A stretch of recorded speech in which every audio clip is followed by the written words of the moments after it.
Greetings, Montana. Hello, world. It's Chris Hislop from the Montana World Affairs Council. This is day 4 of a most extraordinary week. It's International Careers Week here at Montana World Affairs Council. We are bringing you a staggering array of international expertise to help answer one of the most common questions we get when we are in classrooms and communities around the state. And that question typically sounds like, how did you get the job that you do, and how can I do something like what you do? So we've got a lot of very interested people around the state, particularly our students. So if you're one of those people, if you're somebody who's interested in an international career, you've definitely come to the right place. If you've missed any of our previous programs, of which there have been many, please check us out on Facebook and on the YouTube channel. You'll get all kinds of great advice from our guests in the preceding events. Let me quickly thank the Dennis and Phyllis Washington Foundation, Allegiance, First Interstate Bank, Trail West Bank, QFI, High Stakes Foundation, and the Longview Foundation for helping us bring this and so many more programs to you across the great state of Montana. Now, let me introduce a very special guest, a good friend, colleague, and partner, Mary Poole. Mary is the co-founder and executive director of Soft Landing, Missoula. In September of 2015, on seeing the photos of Alan Kurdi, a 3-year-old who drowned fleeing the war in Syria, she was moved to try to do more to help refugees fleeing war and terror worldwide. With friends and community members, she formed the group Soft Landing Missoula, and they successfully worked to open Missoula's doors to refugees once again. In the last 6 years, Soft Landing Missoula has worked to build a welcoming, supportive, and informed community where refugees and immigrants can integrate and thrive. Greetings, Mary. How are you doing? Good. How are you, Chris? I'm super good, and I'm extremely happy, Mary, to welcome you onto the show. I mentioned to you earlier, and for those of you who have been watching the other programs, what's been really cool about this week is to talk with people who are based here in Montana, but have a clear connection with an international career path. Others are around America, still others have been all around the world. But a really interesting part of Mary, your work and the work of Soft Landing is this idea that one can be here in Missoula or in Montana and still have a foot out there in the world. I'll just ask our program participants to stay on mute. If you have a question to Mary, put it into the chat box. I'll curate those, and we'll have a Q&A in just a few minutes after we've given Mary a chance to talk a little bit about yourself, Mary, about your organization and what you do, and how people who are interested in this kind of work might chart their path. Over to you, Mary. Awesome. Thanks, Chris. Yeah, I feel like I've had a pretty interesting journey on my way here. So I'm sure all the speakers have very unique ways that they got into the work that they got into. So yeah, a little bit about our organization. We do work with refugees and immigrants here in Missoula. We started about 7 years ago. And really, I came to this work as someone who did not have experience in the world of nonprofits and definitely didn't have experience in like the international work world. At the time, I was an arborist for the city. So I was climbing a tree with a chainsaw and doing the very classic Montana things. But I had recently had a child, and it was through the eyes of a first-time mom, really dealing with all of the ups and downs of that, that helped me begin to see a lot more clearly about what families throughout the world are going through. I think without that, I came to this work like really late, right? So I was in my mid-30s. I mean, that's not that late. Let's get real. But it wasn't my first job. Mary, not late at all. It wasn't my first job. We'll say that, or even my like 5th. But I don't know that I would be here without that view of a parent trying to navigate the world. And so um, our organization started really as a very grassroots effort. It started with witnessing this photo of Alan Kurdi and me having a book club the next day that couldn't stop talking about it. And we all donated to UNHCR the $20 that we could do. And lo and behold, it didn't take those questions away of like, what's happening in the world and how can we be a part of alleviating some of the suffering for these families. And so that turned into just larger conversations with our community. We had, big players in our city willing to sit down with us and talk. And, we could look around and see very clearly that Missoula had a path to welcome folks from around the world before.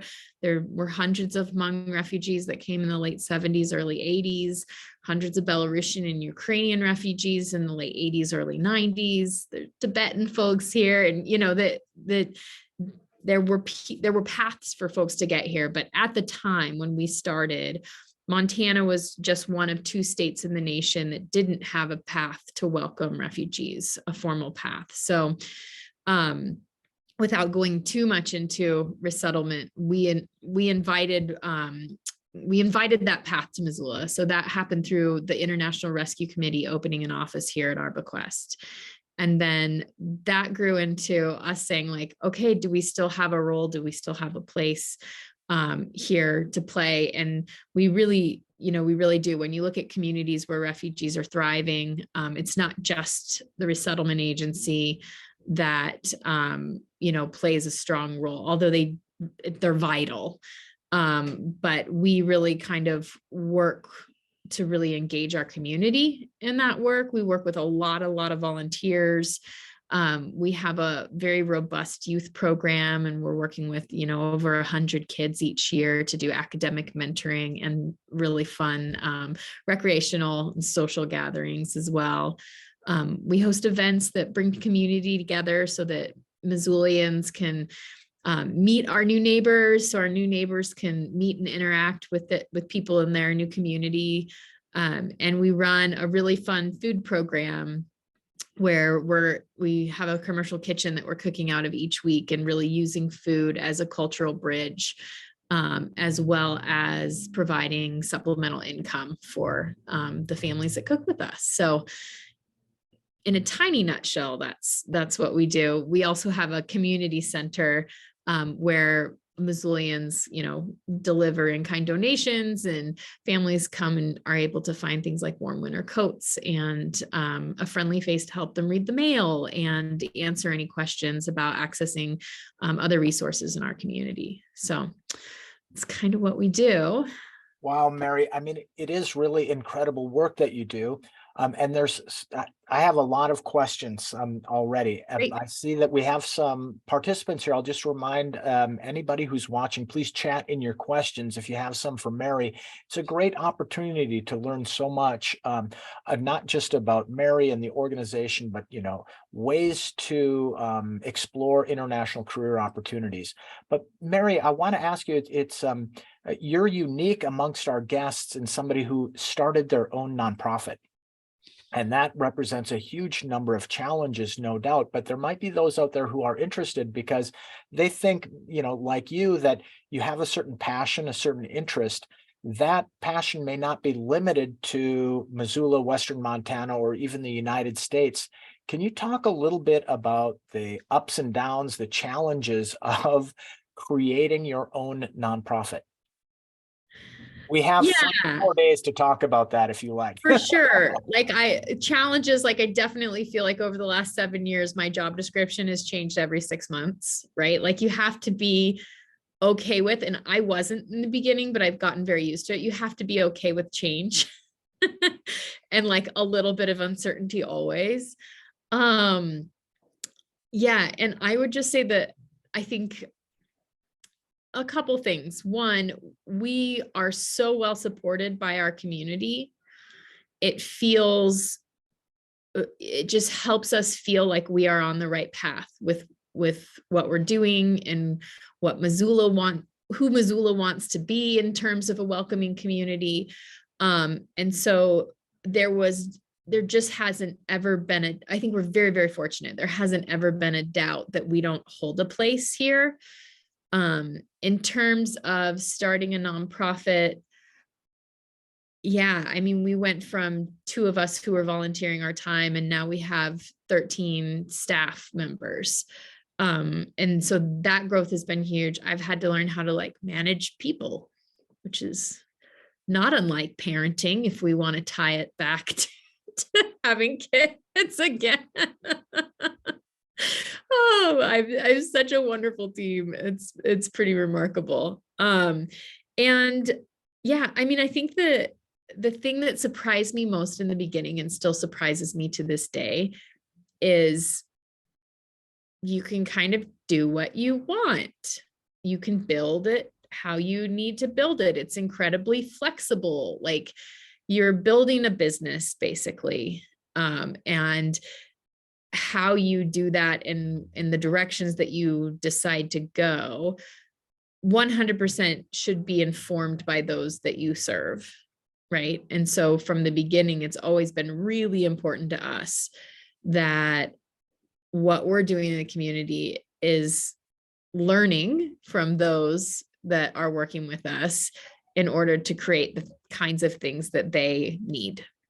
So an example of this early on was, you know, it's really easy to like do something and pat your back about it, right? So like we were like, oh, folks got here in August. The first 5 families from Congo got here in August 2015. And we worked with free cycles. Oh, the other thing about nonprofits, partner. I can't say it enough. There is so much cool stuff going on out there. You amplify so much of your work through partnerships. And it was just, that's been amazing. But when folks first got here, we're like, oh, we're a super commuter friendly city. We're going to get everybody bicycles and work with free cycles. And all these volunteers taught people how to get to and from work and get kids to school and all these things. And we're just like, oh my gosh, we're so great. Didn't we just think of this amazing thing and did all this work? And then of course, November, December came around and it started to snow, and our clients looked at us and they're like, yeah, bikes, whatever, bike schmikes, that's great. But like, what about driving? And it was such an eye opener, like, duh, what about driving? Of course. And so anyway, it was our first kind of intro to listening well and doing the things that people are asking of us. And yeah, now we have like hundreds of licensed drivers. We run a driver's education program, and the community donates cars and all the things, but being able to build that programming around what people really need and not what you think they need. I'm a unicorn farmer.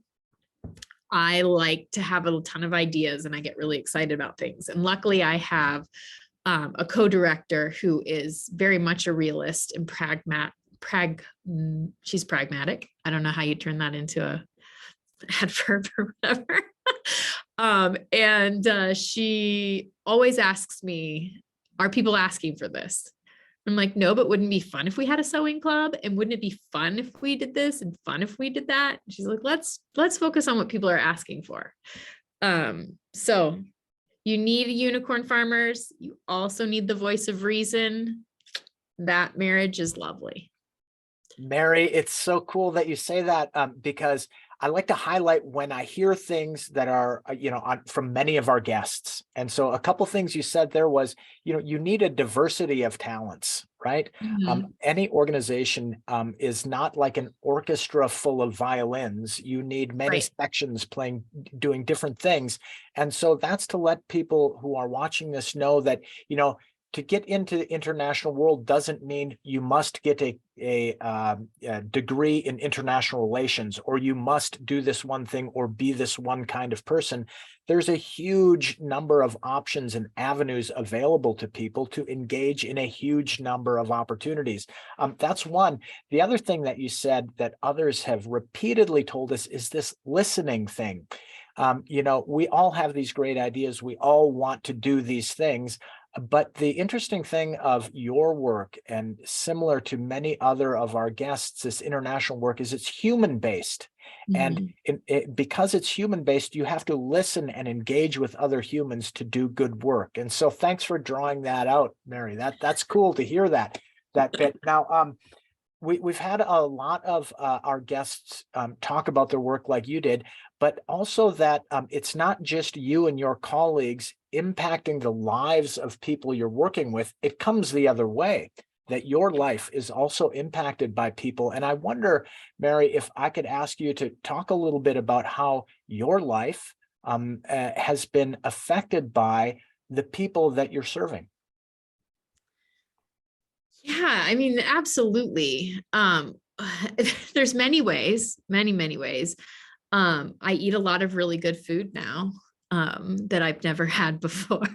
So that's always exciting. But definitely in more profound ways too. I think when you work with folks from significantly different cultural backgrounds, um, it helps you kind of see how your own cultural background, shapes your view of the world.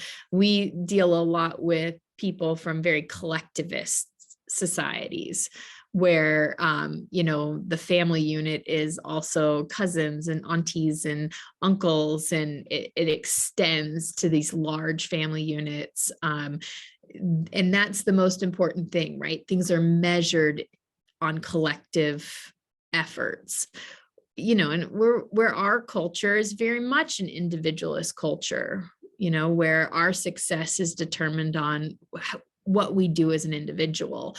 And so that's been really fascinating to kind of dig into.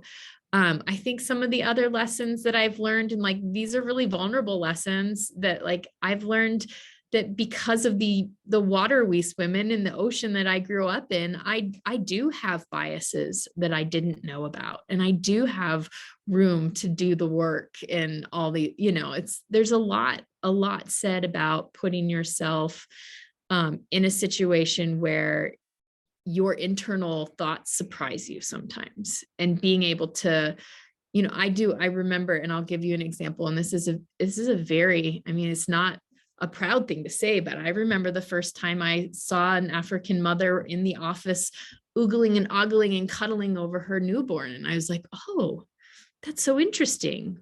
And it's like, wait, why is that so interesting?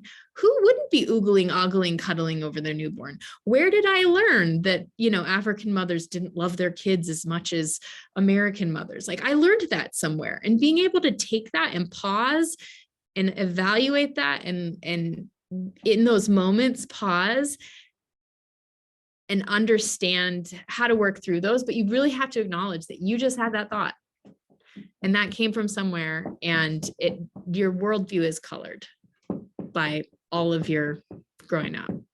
Yeah, Mary, I mean, it is a great gift when you're engaged in the world this way to have that opportunity to look at yourself. I mean, the most famous analogy being, our culture and our ways are like our glasses that we wear.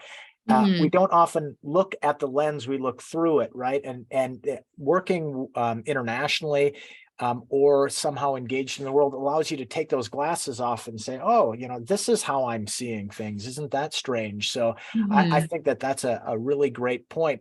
Mary, we have a question from somebody, a student who is a former volunteer at Soft Landing. And Yay, she there's says, hundreds of yeah, exactly. She says, one of the things that struck me is that you are yes people.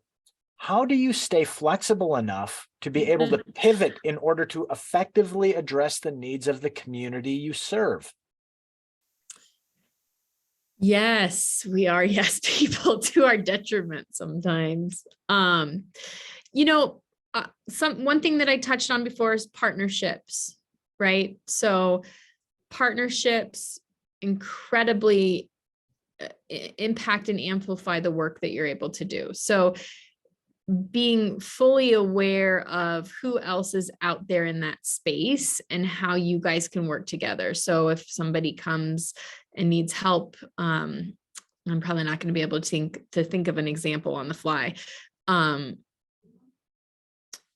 know, anyway, I can't think of an example. Here I am. But if somebody comes and needs something, like, you need to have your thinking on like who else can engage with them on this. Because if it's not something we necessarily do, we're not going to go build a program just because we can, unless there's no one out there doing it. We can't find a partner to help with that work. And a lot of people request that we do it. I think we also have been able to be flexible kind of because no one of us, well, now that we have more staff, but kind of that founding group of 3 or 4 of us who are still here working, no one of us were experts in any area at all. And so we weren't nailed down to thinking like, oh, well, I'm a social worker, so I just do case management, or I'm a finance person, so I'm only going to look at the budget. Or, we were all open to really exploring what people needed. And we didn't have job descriptions when we first started this, right? So those first 3-4 years, we were just all hands on deck all the time. That's shifted over the years. We've really honed in and developed pretty substantial programming in some major areas, but within that, we still have that flexibility to, when 100 folks from Afghanistan came here within months of each other, they had different needs. They had different experiences. They had a much more recent displacement, chaotic exit, the whole thing. And so we were able to build programming around the social and emotional needs of that group that benefited all the other groups that we work with too. So I think, I don't know if that helps answer that question. I think like the little bit of, we say sometimes, well, we don't really know what we're doing. We're just listening and trying the next thing. I think that little bit of lack of expertise really helps when you're looking at being flexible. I couldn't agree more, Mary. And I mean, it's another interesting point that keeps coming up, because many of our participants are asking themselves, do I have the expertise? Do I have the skills to do this thing? And it can feel a bit daunting. If Yeah. you're a high school student or a college student, you're like, I don't know. I'm not sure if I can. But over and over, we hear from you and others to say, hey, look, there's a lot of different skills that come to this job. You don't have to be a high level expert particularly, but you have to come with certain maybe other qualities or some other background that's going to help you. So let me ask you on that one, Mary. Both in terms of soft landing and the work that you do specifically, but more broadly in the nonprofit world that you've built your own nonprofit. Can you describe some of the general skills, some of the general qualities that you would be looking for if you want to hire people and that would help them in their future international career path? Yeah. Chris, I think that segue was really good because it's not always the most important to have the skills at the second. But I think curiosity is always hugely important, right? Like putting yourself in someone else's shoes or imagining what it would be like to do this job, or imagining, where you want to be in a couple of years. Like that type of curiosity towards others and towards your own experience, I think is invaluable. Going along with that is just like the ability to learn, right? You don't have to like have a passion for learning and want to read 1,000,000 books and know everything, but just like the ability to just sit in a space and be super uncomfortable and be like, I am here to learn. I will get there. I don't know my path today, and it's an uncomfortable space to be in, but we're all here learning and we're all here listening. I think that's an incredible quality. So curiosity, learning, if you find out how to have organizational skills and you want to teach me that that'd be awesome too, probably to be an organized person. I guess you can do it without. I have. Yeah, not everybody needs to be organized. We do need some unicorn farmers out there as well.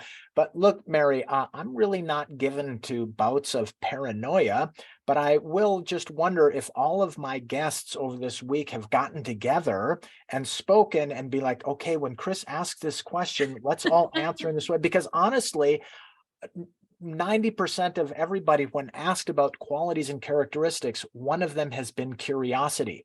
That's And so funny. it is, isn't it interesting that it's curiosity, but also more to the point that you said is like, I'm okay not knowing. I'm okay making some mistakes. And that also can be a bit daunting. And again, we've heard our guests say, you know what, in this field, people have a real capacity for understanding mistakes. And They do. we're really okay with that because we're all kind of muddling along, dealing Mhm. with cultures and languages and ways we don't fully understand, but we kind of understand each other. I mean, is that the way it is with you? Yeah, I love that you said that because I've never ever once in this job felt the pressure to be perfect. I haven't felt that from the families we serve. I haven't felt that from the Missoula community. Like, I think we've had a lot of bumbles along the way and mistakes, and especially like you're incorporating things like selling food to people, right? Like there's just a lot that we're doing and a lot where places go wrong a little bit, or we're late with this or that or the other. But every experience where I've had to come say, gosh, I'm super sorry that this happened, nobody's been pissed about it, right? Like there's been 100 people affected and everyone's like, oh, it's great, you're great, like we're fine, like I know it, we're half hour late here, no big deal. So I think that people do have a ton of capacity for understanding and for forgiveness and for kind of just going along for the ride. I mean, a lot of people engage with us because we are a way for them to have the experience of a larger world here in Missoula. And I don't know whether it's because those type of people are mellower, but we don't have many people that we interact with that would ever make us feel like we need to be perfect. Well, Mary, thanks for that. And I'll just say, honestly, we're all better for it. The work that you and your colleagues do, and the great pleasure and the great gratitude we receive by bringing people into our communities. I mean, it's fantastic. So special thanks, sincerely, Mary, to you. Thanks for sharing your story, your personal views, your professional views, and helping students who are watching this clip understand a little bit more about what you do, but also how to maybe navigate and think about this career path. And if those who are watching have missed any of our previous ones, again, please check it out on Facebook and YouTube. There's been a really great collection of extraordinary people sharing their views on how they arrived at where they're working, what their path has been, and what it means to be part of this international career. So let me quickly once again thank our very generous sponsors at the Dennis and Phyllis Washington Foundation, Allegiance, First Interstate Bank, Trail West Bank, QFI, High Stakes Foundation, and the Longview Foundation. Now, I can't believe we're on day 4. We have only one session left, and we're going to welcome after lunch at 1:15 Dean Stephanie Gray from Gallatin College, MSU, for part 2 of, those of you who want to get into the photonics and high tech part of the international careers. This is going to be a good one for you. So, Mary, back to you to say thank you very much for joining us today. Thank you, Chris. You guys at Montana World Affairs Council are always doing super fun things. So we love to play with you. All right. Very cool, Mary. All the best to you and your colleagues at Soft Landing. Thanks, everybody, for participating. See you again soon. Bye-bye.